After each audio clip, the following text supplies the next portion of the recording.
এখন আমি ক্লাস 12-এর একটা ইম্পর্ট্যান্ট প্রবলেম আলোচনা করব, যেটা বিপরীতবৃত্তীয় অপেক্ষকের একটি প্রবলেম, যেখানে বলা হয়েছে যদি y equal to cot inverse of root over of cos x minus tan inverse of root over of cos x হয়, তবে দেখা হয় যে sine Y equal to tan square of x by two.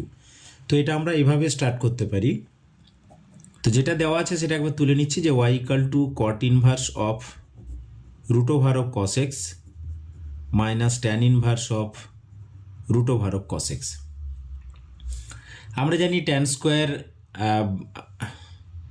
আমরা জানি tan inverse alpha plus cot inverse alpha equal to pi by two. তো সেখান থেকে কট ইনভার্সটাকে আমরা ট্যানে নিয়ে চলে যাচ্ছি, তাহলে লিখতে পারি pi by two minus tan inverse root over of cos X. আর আগে থেকে এটা ছিল minus tan inverse root over of cos X. তো লিখতে পারি পাই বাই টু, এখানে একটা দুটো, two tan inverse of root over of cos X. তাহলে এটা ওয়াই ছিল।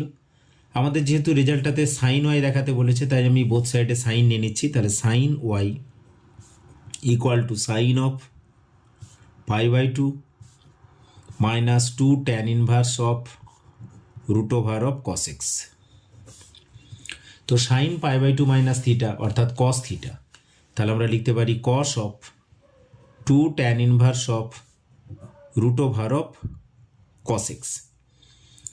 এখন এখানে আমাদের কস অফ যেটা রয়েছে, আমরা যেটা জানি যে two tan inverse of alpha, এটাকে লিখতে পারি tan inverse of two alpha by one minus alpha square.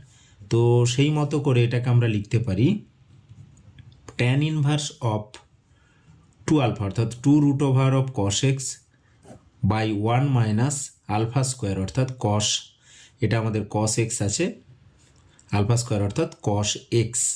ওকে, এবার আমরা একটা কাজ করি, যেহেতু কস অফ রয়েছে আর ট্যান ইনভার্স রয়েছে, তো এটাকে আমরা কস অফ কস ইনভার্সে নিয়ে চলে যাচ্ছি, কসে ট্রান্সফার করে নিচ্ছি, কারণ কস অফ কস ইনভার্স থিটা আমাদের থিটা হয়ে যাবে সেই জন্য।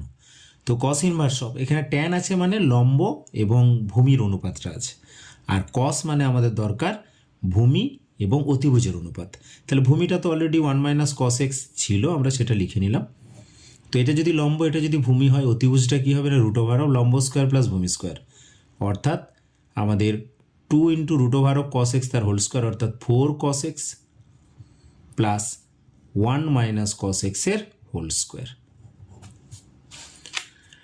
অর্থাৎ cos of cos inverse of theta. তাহলে এই থিটা অংশটা পাবো, অর্থাৎ one minus cos x divided by root over of, এটাকে একটু এইভাবে ভাবো যে ওয়ান মাইনাস কস এক্সের whole square plus four A B. তাহলে কী হবে, এ মাইনাস বির whole square plus four A B অর্থাৎ এ প্লাস বির হোল স্কোয়ার হয়ে যাবে। তো one minus cos X by root over of one plus cos x তার হোল স্কোয়ার, অর্থাৎ ওয়ান মাইনাস কস এক্স নিচে ওয়ান প্লাস কস এক্স। তাহলে one minus cos এক্সকে লিখতে পারি two sine square x by two.